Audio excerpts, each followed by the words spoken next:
the daily updates of Bed Bath & Beyond, and I want to make this quick video for you guys in early AM hours. Right now the time is 10:37 a.m. Eastern Standard, and I wanted to make this video give you guys a live example of short squeeze, a little bit of a short squeeze right here, because at this point the technicals are as good as, you know, you're betting on an NFL game or an NBA game at that point, because you don't know how the team is going to do or if somebody's going to get injured or what's happening here, because financially Bed Bath & Beyond is done. They said we have no more money left. All right, so if you're investing in this stock from a long-term perspective, thinking that I'm going to buy the stock at $2.40 and hoping for the stock to go to $35.40, but long-term, that's not going to happen. What you're looking for right now is a short squeeze. The reason we say short squeeze is I'll give you a live example as of today. So on Friday close of the day, the stock was consolidating between $2.65 and or 70 cents and $2.28. So this was where it was keep going back and forth. Okay. When short squeeze, what short squeeze really stands for is that people are shorting the stock, or institutional banks are shorting the stock, or retail investors are shorting the stock, meaning that they are selling the stock and they're borrowing the stock from the broker, and they're selling the stock saying that I'm going to buy back the stock when it gets lower to a certain level to take on profit. To give you an example, somebody shorted a stock at $2.83 and he bought it back at $2.28 to pay back the broker. This from $2.83 to $2.28, that's his take on profit. So a lot of people are shorting the stock. The short interest is about 46%.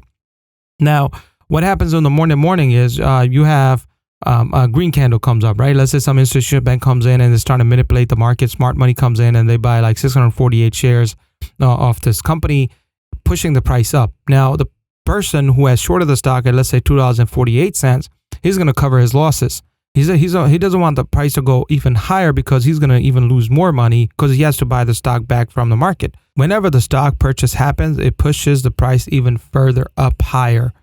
So this is exactly what happened here. The price came up, a little bit of profit taking happened here, and the price came all the way up to $3.28. This is a huge bump from $2.40, came all the way up to $3.28. Now, this is where it gets tricky. Now, here at $3.28, you might have a lot of people taking profit at that point.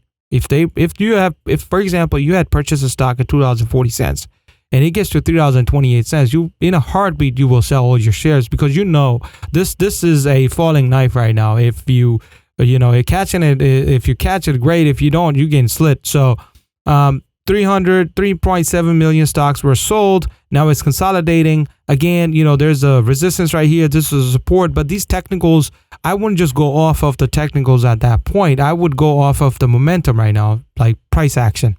For example, if you see a green candle and you see a pullback and you start seeing a full green candle forming up, I'm jumping in. Again, not a financial advice. This is what I usually do. I wait for confirmation. I jump in, make my money, and come out. This is it. This is how you want to play this. You don't want to be holding this for, buying it and holding it for the hope for the best.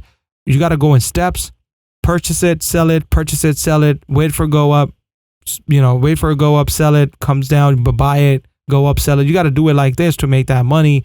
Don't wait for a blackjack or some extraordinary thing happen within a day or something. So basically, this is the flow. I just want to make this quick video for you guys. I will be making a video at the end of the day just to recap where we ended up, and then I do have support and level, support and resistance just to give me some perspective. But again, they're just there just to give me an idea where the price is landing. However, I wouldn't really trade just off of these support or resistance, because they're going to be new supports and new resistance. Right now, for example, I have an EMA of 13 period, and this is acting as a support right now. If you notice here, is just bumping off of that. So that's what I'm saying. So RSI was above 70. It started coming down on MACD's coming down. I'm anticipating the stock to come down again, but this is what you got to look out for, those short squeezes, as I mentioned earlier. So definitely take a look. I'll be making a video at the end of the day.